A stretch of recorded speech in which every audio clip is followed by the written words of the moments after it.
Olá, meus queridos e maravilhosos alunos, para mais uma aula de contabilidade geral, vendo os aspectos e normas de contabilidade, meus queridos. Vamos focar aqui, meu querido diretor, para que nós possamos aprender mais e mais esse assunto. Lembrando, agora nós vamos fazer uma questãozinha, duas, sobre normas. E para ver se vocês aprenderam, meus queridos, se vocês estão afiados sobre o assunto de hoje.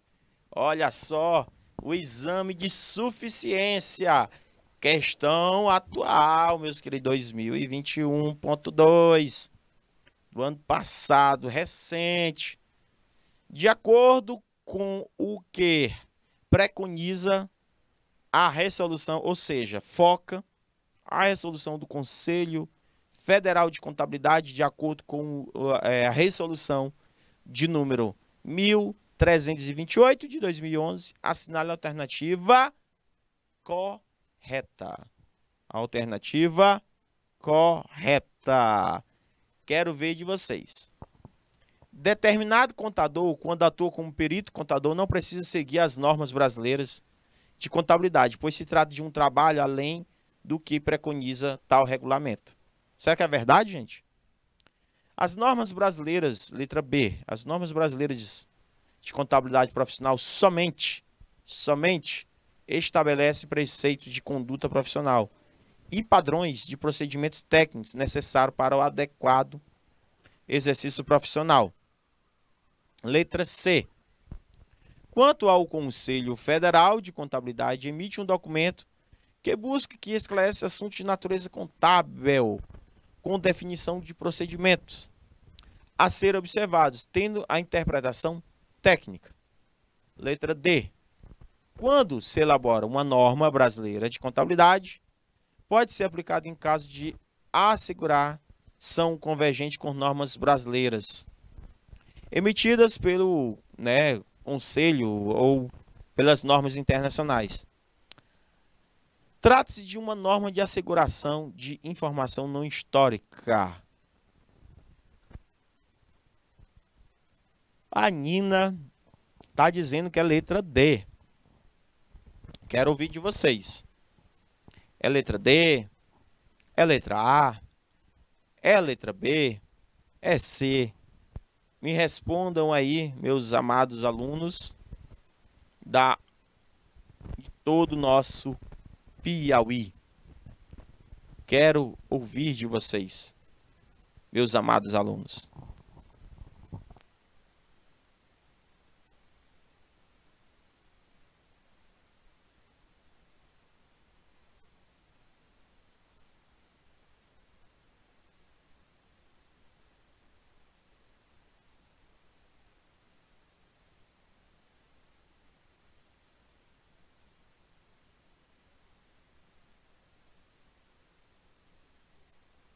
Então, conseguiram compreender, meus queridos, o que eu estou colocando aqui para vocês? Então, só a Nina até agora. Cadê o restante da turma? Participem. Vamos lá, meus queridos, participem. Quero ouvir de vocês que realmente é ou não é. Vamos lá, vamos lá. Eu quero a resposta correta. Vamos lá, Picos. Dom Expedito Lopes. Rosário do Piauí. Quero ver de vocês, meus queridos. Novo Oriente. Paulistana, Queimada Nova. Santana do Piauí. Esperantina. Cadê? Sigefredo Pacheco. Sigefredo Pacheco. Cadê vocês? Sigefredo Pacheco. Nada. Nada de Sigefredo. Novo Oriente. Quero saber de vocês. Vamos lá, Dom Expedito Lopes. Vamos lá, meus amados alunos. Preciso que vocês participem. Quero que eu dê a resposta? A resposta correta para essa alternativa Vamos lá, é letra D. Exatamente, Nina, linda, maravilhosa, abençoada por Deus. É exatamente a correta quando afirma de acordo com, com as normas brasileiras de contabilidade, certo? Ele aplica em caso de se você pegar a norma. Professor, para decorar uma questão dessa aí, eu preciso de quê? Basta pegar a norma e dar uma leitura nela, tá? Só. Vamos para a segunda questão, meu amado aluno.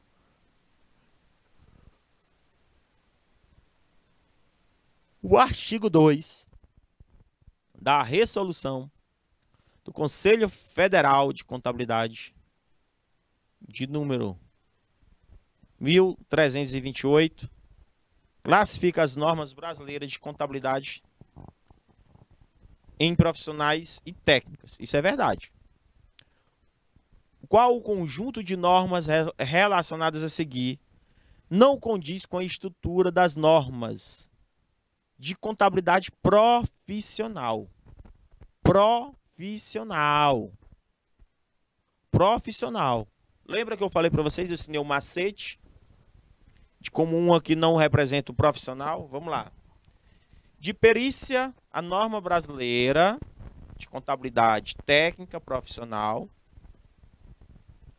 são as normas brasileiras de contabilidade aplicáveis ao trabalho de perito. As normas brasileiras, letra A, norma brasileira de contabilidade técnica de perito.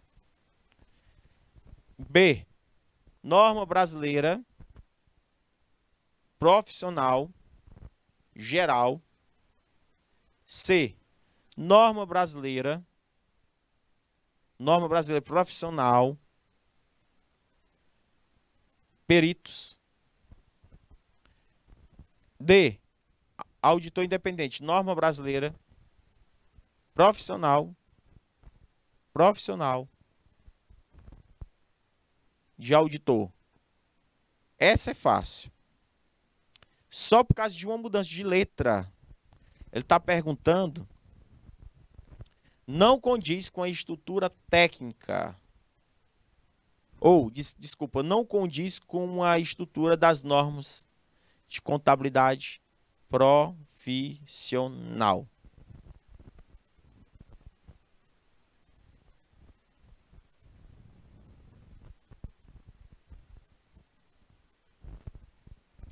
Alguém? Vamos lá, meus queridos de Dom Expedito Lopes, Cajazeiras, Novo Oriente, Paulistana, Queimada Nova, Picos, Santana do Piauí e Sigefredo Pacheco. Antônio Guilherme diz que é letra A, Nina diz que é letra A. Não, mas tá ótimo, Nina, você tá chutando certíssima. Certíssima, gente. É um bizu que eu expliquei bem no início para vocês. Um bizu da maneira bem simples para vocês não errarem esta questão. Trouxe para vocês um bizu. Show de bola. Show de bola.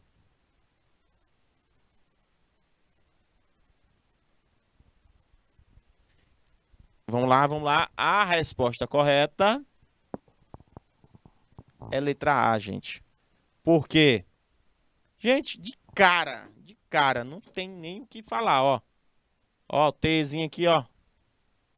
Falei pra vocês. Depois da norma brasileira, de contabilidade, se tiver um Tzão aí, ó, um T, é profissional. Não, é técnico, gente. Porque assim, ó, para ser profissional, ele tinha que assim, ó, N, B, C, P. Aí tu vai colocar esse P que significa profissional. Agora, se tiver assim, ó, N, B, C, T. Depois que as outras letras, aí quer dizer, ó, um é profissional e o outro quer dizer técnica. Então, todos os outros vieram, ó. Ó, P, P, P. Já esse daí, letra A, não veio. É só isso o macete. Não é fácil, meus queridos e amados alunos. É só vocês lembrarem disso. Se vier com P, é profissional.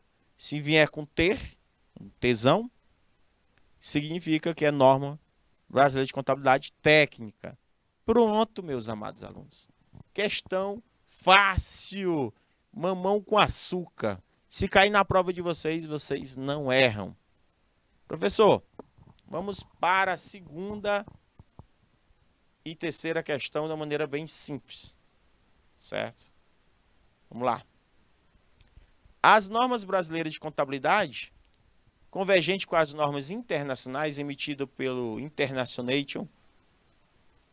e a ASB, e as normas brasileiras de contabilidade editadas por necessidades locais, sem equivalências internacionais, são estruturadas como as normas brasileiras convergentes com normas internacionais,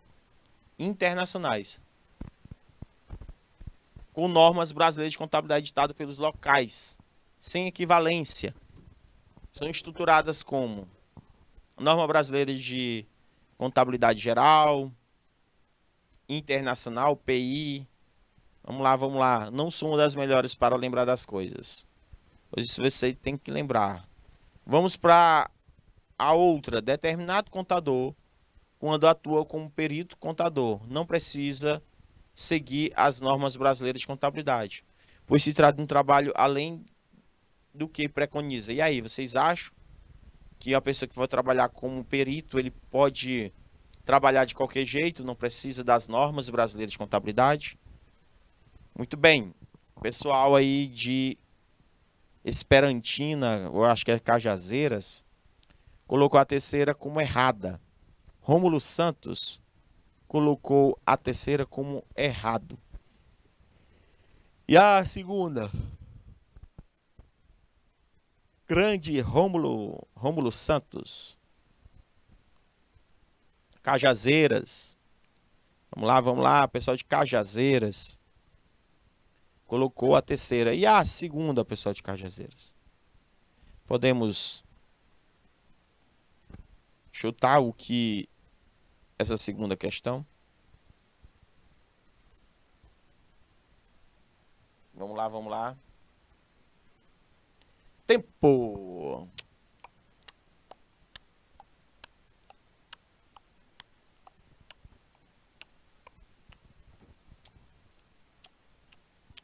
Acabou o tempo. Segunda, letra B. Norma brasileira técnica. Tainara Ferreira colocou a terceira como errada. E a segunda, a Nina, colocou como letra B. Você chutou, mas tranquilo. É só lembrar, minha querida. Tainara. Muito bem, errada. Cheguei. Opa, Rossana Alves, meu boa tarde. Pois vamos para o gabarito.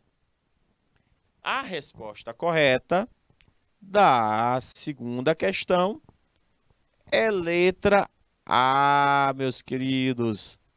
É letra A, norma brasileira de contabilidade em relação à teoria geral. Teoria geral. Certo? Então, teoria geral. Já a nossa terceira está errada. Certo? Professor, como é que eu vou aprender? Eu cheguei agora.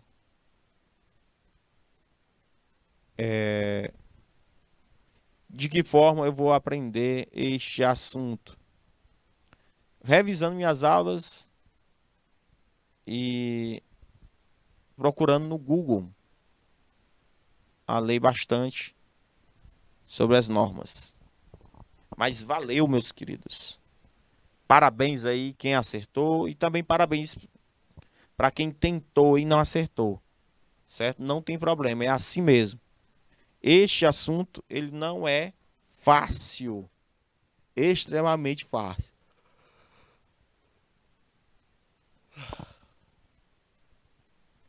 Então, meus queridos, depois que a gente fez aí algumas questões sobre normas internacionais, vamos lembrar que as normas contábeis, elas definem critérios de mensuração, a forma de registrar, classificar eventos econômicos. Elas confundem. Deu para entender, meus queridos? Então, no Brasil, gente, essas normas contábeis, elas são elaboradas a partir das normas internacionais. E é aprovada por um comitê de pronunciamentos contábeis. Quando vocês verem, né, o CPC, que às vezes em quando aparece, ó. Eu estou falando para vocês, segundo o CPC, são chamados de pronunciamentos, né, comitê. Comitê de pronunciamentos contábeis. Se você vê alguém expressando, segundo o CPC da contabilidade, não sei o que, número 1000 e alguma coisa, vocês vão lembrar, o professor explicou que isso aí CPC é um comitê de pronunciamento contábil, certo? Que recomenda novos pronunciamentos técnicos envolvendo o cidadão, certo? E é regulamentado por quem, professor? Pelo Conselho Federal de Contabilidade, o órgão principal, e o Comissão de Valores Imobiliários.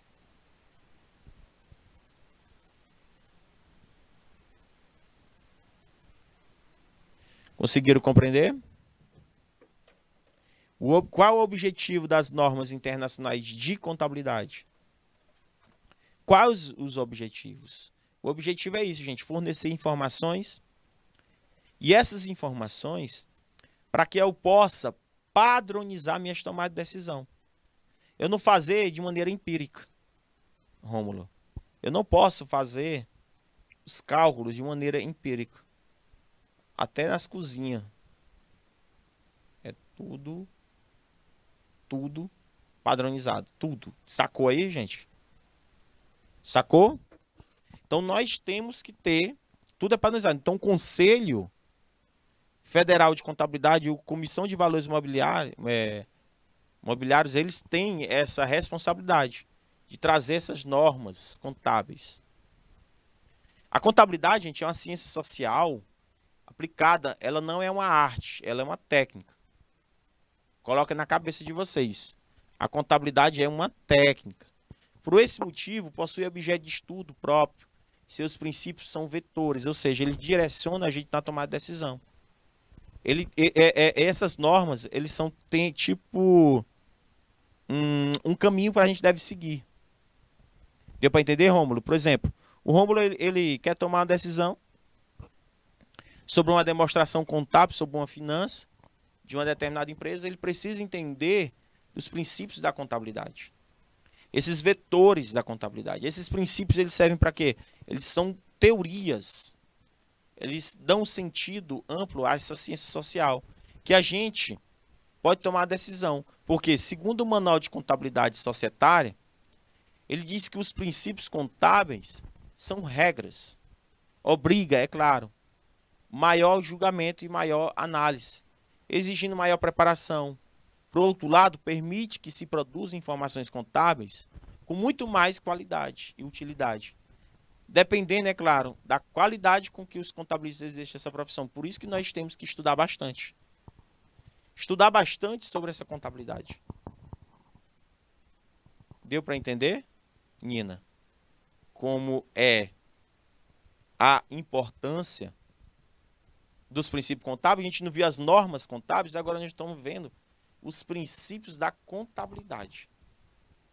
Professor, quem são esses princípios? Os princípios da contabilidade, gente, é obrigatório pelos contabilistas. Toda pessoa que vai exercer a profissão é obrigado. Então, dentro da contabilidade, gente, a documentação ela tem que ser idônea, a documentação ela tem que ser analisada, o contabilista ele deve observar todos os princípios, as transações, sobre os aspectos formais. Existia 7, só que um foi revogado. Vou mostrar para vocês. Quais são os principais princípios segundo o Conselho Federal de Contabilidade, com a resolução de número 750/93 e também a lei 1200, a resolução 1282, que fala sobre os princípios da contabilidade. Eram 7. Depois de 2010, passou a ser 6, que é o princípio da entidade, princípio da continuidade, princípio da oportunidade, princípio pelo valor original, princípio da competência e princípio da prudência. É o que nós vamos aprender hoje. Coloquei um mapa mental aí para vocês entenderem, ó. O que é o princípio da prudência, o que é o princípio da competência, o que é registro pelo valor original, o que é o princípio da oportunidade, o que é o princípio da continuidade, o que é o princípio da entidade, certo? Tudo isso é obrigado, professor, a gente que trabalha na área contábil seguir esses princípios? É. Obrigado. Sim. Vamos lá. Professor, o princípio da entidade é assim enunciado de acordo com a resolução da contabilidade 750, que diz o seguinte, Nina, artigo 4, princípio da entidade. O que é o princípio da entidade? É o que o patrimônio não é objeto de estudo da contabilidade, ele reconhece isso. Ele afirma que a contabilidade ela tem uma autonomia patrimonial. A necessidade de diferenciação de um patrimônio particular do universo do patrimônio da sociedade. Resumindo, eu não posso misturar o dinheiro que é meu com o da empresa. Por exemplo, a Rosana Alves casou com o professor Gilvan.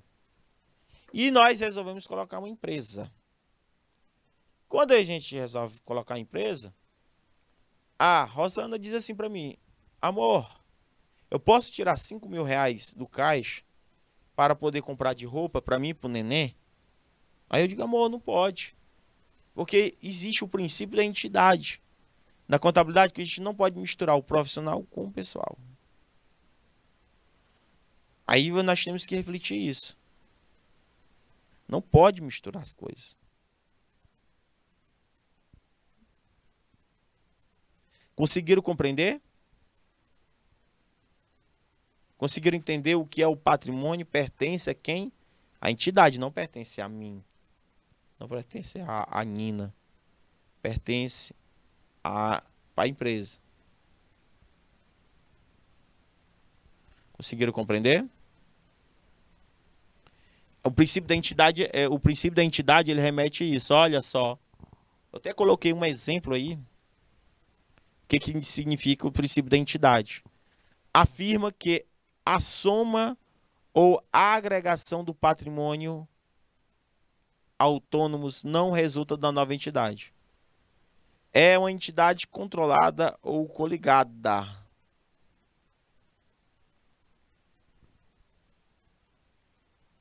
Deu para entender? Olha o exemplo que eu dei aí, ó. Heroilde. Eu vi o carro importado na revista e pretendo comprar. Eu quero saber como é que está o caixa da empresa. Pois eu vou comprar o meu carro particular com o dinheiro da empresa. Aí o contador diz assim, ou o gestor, ou o técnico administrativo diz assim, mas o senhor não pode fazer isso. Não pode comprar um bem pessoal com o dinheiro da empresa. Deu para entender? Eu não posso misturar o que é profissional com o que é pessoal. Porque muitas empresas acabam misturando o pessoal com o profissional. Não posso fazer isso. Deu para entender? Não pode fazer isso. Porque você está ferindo um dos princípios da contabilidade.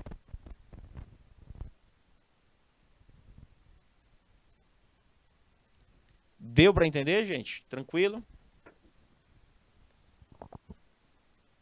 Professor, o outro princípio que o senhor vai nos dizer é o princípio, está no artigo 5º, é o princípio da continuidade. Pressupõe que a entidade continuará em operação no futuro e, portanto, a mensuração e a apresentação dos componentes do patrimônio leva em conta essa circunstância. No registro dos fatos contábeis e na preparação das demonstrações contábeis, o contabilista deve pressupor que a entidade terá continuidade no futuro. Ou seja, as entidades são criadas para seguirem seu funcionamento por longos períodos. Os objetivos da entidade devem ser alcançados de maneira continuamente. Aí eu coloquei outro exemplo, né? Da Erailde. Erailde.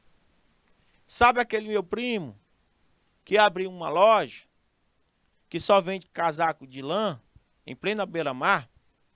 Pois bem, o contador dele lançou todas as obrigações de longo prazo da empresa como sendo de curto prazo. Veja só que contador burro era Erailde. Até eu, que não sou contador, sei que todas as obrigações têm um prazo de pagamento acima de 2 anos. São lançados na conta do passivo circulante. Aí o contador diz assim, mas o contador está certo. Provavelmente, ao analisar os relatórios contábeis da empresa, ele diagnosticou uma falência a curto prazo. Sendo assim, não faz sentido fazer esse lançamento no passivo circulante, uma vez que a empresa entrará em falência num período de tempo muito menor do que 2 anos. Vocês estão conseguindo entender? Então, é o princípio da continuidade. Princípio da continuidade. A gente não abre uma empresa já pensando no seu fim. É tipo um casamento. Você não casa já pensando no término. Ou namora já pensando no término. Já pensou?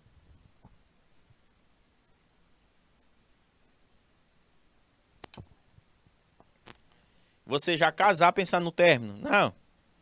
Eu vou casar aqui, mas daqui a 1 ano nós vamos terminar. Pensou? Se você já fizesse planos, se já fizesse planos para já... Aí não é desse jeito, porque as pessoas até dizem assim, o casamento seja eterno enquanto dure. Seja eterno enquanto dure. A gente até fala assim. Então o princípio da continuidade, ele tem essa perspectiva. Ou seja, os componentes... Aí depois do princípio da continuidade, gente, nós temos o outro princípio chamado princípio da oportunidade, que são mensurados e apresentados de forma tempestivas e íntegros. Ou seja, em síntese, os pilares do princípio da oportunidade, quais são? Refere-se ao processo da mensuração, a apresentação dos componentes patrimoniais para produzir informações íntegras e tempestivas. Parágrafo único, que diz o quê? A falta de integridade e tempestividade na produção e na divulgação de informação, às vezes, a falta disso, na divulgação e informação contábil pode ocasionar a perda de sua relevância. Por isso que é necessário ponderar a relação entre a oportunidade e confiabilidade. Para ser confiável, a informação deve apresentar adequadamente as transações e outros eventos que ela diz representar. Então, eu tenho o princípio da oportunidade, que é mostrar de maneira íntegra as informações que são apresentadas sobre os meus componentes patrimoniais, não mentir. Porque se você mentir uma vez dentro do mercado, você perde a confiabilidade e perde as oportunidades. Você deixa de ser confiável. Por isso que quando eu coloco o princípio da oportunidade, eu estou dizendo que eu tenho que ser confiável. Informações devem apresentar de maneira adequada. Por quê? Porque as transações e os outros eventos que ela diz representar vai fazer uma diferença lá na frente. Por quê? Porque as pessoas que vão investir nessa empresa vão acreditar. Digo, não, essa empresa ela tem um renome. Renome é a zelar, então eu vou investir. Então o princípio da oportunidade, ela enfatiza a necessidade da informação confiável e tempestiva. Ou seja, o princípio da oportunidade está relacionado com a ideia de que os fatos sejam registrados no momento em que ocorra, de modo para não distorcer a informação que pode ser gerada no fim do exercício. Vamos lá para o outro exemplo da Heraldi. Heraldi, sabe o balanço patrimonial que eu pedi ao meu contador? Pois bem, ele disse que eu sou muito desorganizado e mandei algumas notas fora da data. E ele vai deixar essas notas fora do balanço deste ano, que depois ele vai ver se lança no próximo. Ou talvez nem lance. Aí a pessoa diz, mas ele não pode fazer isso. A contabilidade tem a obrigação de gerar informações confiáveis e tempestivas. Ao deixar de fora essas notas, ele estará gerando relatório com informações distorcidas, que não apresenta a real situação da empresa. Não pode. Então tá aí, ó. Aí é o princípio da oportunidade. Então, eu tenho que registrar todos os fatos contábeis, registrar tudo o que acontece na contabilidade, registrar para poder não gerar distorção. Na hora de uma pessoa querer investir nessa empresa, Rômulo, ele investir confiante que está investindo numa boa e maravilhosa empresa, não uma empresa que está colocando informações falsas. Um exemplo que aconteceu aqui no Brasil foi uma empresa que feriu o princípio da oportunidade, que foi do Eike Batista, um homem mais rico do Brasil. Foi, né? Ele não é mais rico, mas ele foi um dos homens mais ricos. Ele disse que tinha encontrado, né, em suas empresas várias regiões de petróleo, diamante, alguma coisa do tipo, e registrou. Só que não aparecia esses investimentos, não aparecia de verdade. As pessoas começavam a investir na empresa dele, só que não via a rentabilidade. Por quê? Porque ele não estava realmente mostrando que realmente achou esse tesouro, certo? Esse tesouro, esse petróleo que ele disse que achou. Então ele acabou ferindo o princípio da oportunidade, colocando informações sem ser verdadeiras dentro da sua contabilidade. Isso confundiu muito a cabeça de investidores. Investidores acabou perdendo dinheiro. Ok? O princípio da oportunidade é isso. Então, depois do princípio da oportunidade, existe o princípio do registro do valor original. Se vocês observarem esse mapa mental, a gente vai resumir bem o que é esse princípio do registro pelo valor original.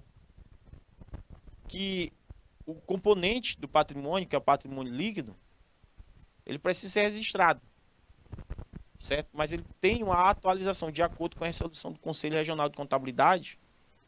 Os princípios da contabilidade, ele equivale ao registro pelo valor original.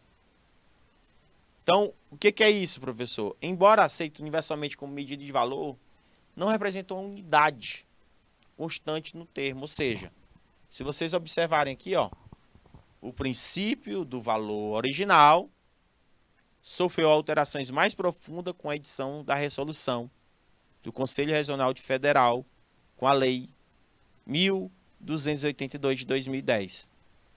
Ou seja, esse princípio está incorporado ao princípio do registro pelo valor original.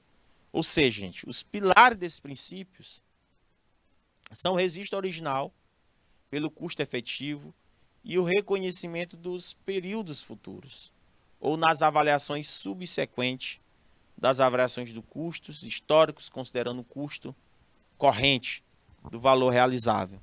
Ou seja, o princípio do registro pelo valor original determina que os componentes do patrimônio devem ser inicialmente registrados pelos valores originais das transações expressas em moeda nacional. Ou seja, gente, as seguintes bases da mensuração podem ser utilizadas em graus distintos. Ou seja, gente, o princípio do registro do valor original. Eu vou ter que registrar o valor original.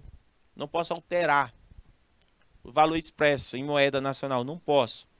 Esse princípio, gente, traz consequências se você não registrar o custo corrente, o valor realizável, o valor presente, o valor justo e as avaliações monetárias. Se você não registrar, você pode ter interpretações erradas.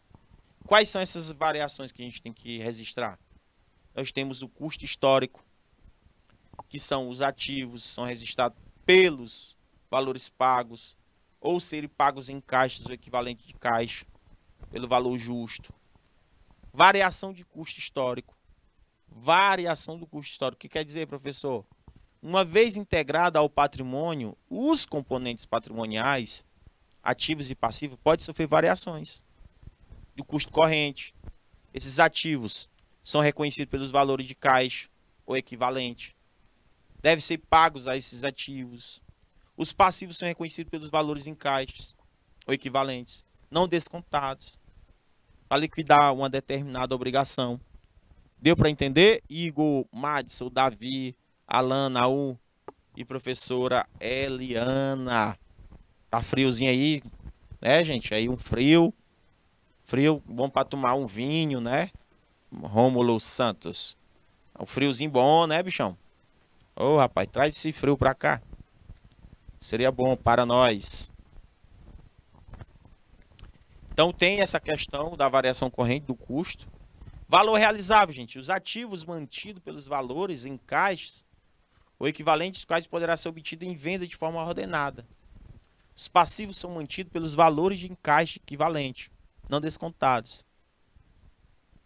Já o valor presente, os ativos são mantidos pelo valor presente, descontando o fluxo futuro da entrada líquida, que se espera ser gerado pelo item, ou curso normal das operações da entidade.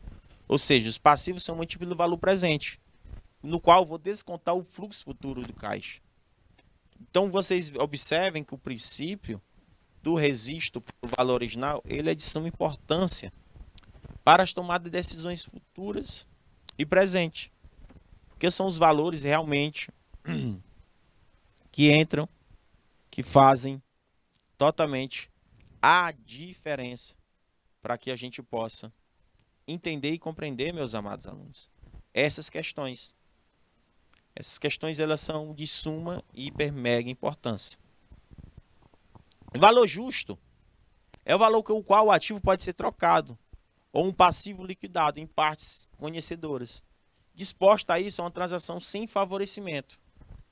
E é a atualização monetária, que os efeitos da alteração podem, né, dar o efeito da moeda nacional. Ó, veja aí, esses ativos. Eu coloquei um mapa mental para ficar mais fácil. A gente entendeu os princípios da contabilidade, dos registros, da base da mensuração, que pode ter o custo histórico, esse custo histórico, custo corrente, pode ser classificado assim, ó, custo corrente, custo histórico e variação do custo histórico, do custo. Aí esse custo corrente pode ter um valor realizável, valor presente, valor justo e uma atualização monetária, certo? Onde esses ativos pode ser equivalente ao caixa ou por valores em caixa, pelos valores em caixa, necessidade de liquidar o meu passivo. Já o custo histórico tem a ver com o meu ativo, que são registrados pelos valores pagos, ou meus valores passivos, registrados pelos valores dos recursos que foram recebidos em troca, e alguns valores. Então, estão conseguindo compreender e entender o que eu quero colocar para vocês? Então, gente, são resultantes da adoção e atualização monetária. O princípio do registro pelo valor original, ela é moeda, embora aceita universalmente como medida de valor, não representa uma unidade constante. Para que a avaliação do patrimônio possa manter os valores das transações originárias, é necessário atualizar a sua expressão formal em moeda nacional, a fim de que permaneça de maneira substantivamente corretos. Já a atualização monetária não representa a nova avaliação, mas tão somente o ajustamento dos valores originais para determinada data mediante a aplicação de indexadores ou outros elementos hábitos a traduzir a variação do poder aquisitivo em moeda nacional de um certo período de tempo. Entendeu? Então, gente, vocês têm que fazer a leitura desses parágrafos para poder entender melhor esses princípios. Para a gente finalizar, O princípio da competência também sofreu profundas alterações e está escrito de forma mais genérica. A essência foi mantida, ou seja, segundo ele, as transações devem ser registradas no período que ocorre, não importando se houve recebimento ou pagamento, ou no caso de receita e despesas, pressupõe a simultaneidade e confrontação. Vejamos o texto que significa esse princípio da competência, que eu já até falei para vocês que existe o regime de caixa, existe o regime da competência.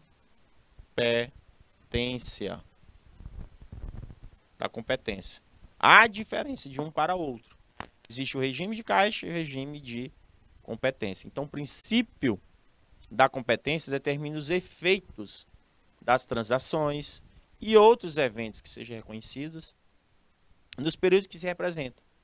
Então, o princípio da competência pressupõe de maneira para que eu possa olhar as minhas receitas e minhas despesas, certo? Então, o princípio da competência é isso, ó, os efeitos. Quais foram as transações? Outros relevantes são reconhecidos, ó, no período que se referem, no recebimento e no pagamento, independente disso. Pressupõe de maneira simultânea, para me olhar as receitas e as despesas. Princípio da competência, segundo a resolução do Conselho de Contabilidade, o artigo 9. Artigo 9, de acordo com a resolução 750. Então, vimos aí os princípios da competência, o princípio de todos os outros aqui. A gente viu esses seis aí princípios e a importância de cada um. Tranquilo, meus queridos alunos? Tranquilo. Espero que vocês tenham compreendido. Amanhã eu vou trazer questões de princípios da competência, de todos os princípios, tá? Para a gente poder fazer aqui, para ver se vocês estão afiados. Estudem. Dê uma lida aí, gente. Pesquisem, tá bom? Beijo do professor e até amanhã. Tchau, tchau.